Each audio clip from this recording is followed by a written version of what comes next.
ষোড়শীর কৌতূহল প্রচণ্ড। বাড়ির কোথাও গোপনে কিছু ঘটবার জয়ী নেই। রাত্রে বনবিহারী কতক্ষণ হুঁকা টানে, বড় বউ তাকে কি বলে না বলে, কি নিয়ে মাঝে মধ্যে তাদের বচসা হয়, এসব খবরও ষোড়শী অনেক রাখে।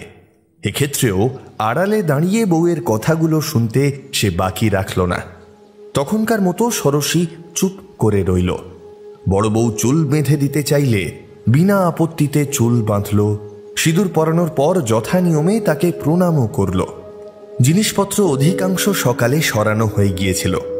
বিকেলে গাড়ি ডেকে বাকি জিনিস উঠিয়ে রাসবিহারী যখন শেষবারের মতো নিচে গিয়ে তার জন্য অপেক্ষা করছে, তখন মুখখানা ভয়ানক গম্ভীর করে ষোড়শী বড় বউকে বলল, সকালবেলা ওকে কি বলেছিলে দিদি?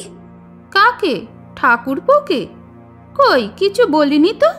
তোমার মুখে কুঠু হবে। কি বললি? বললাম তোমার মুখে কুট হবে। কুট কাকে বলে জানো না? কুষ্ঠব্যাধি।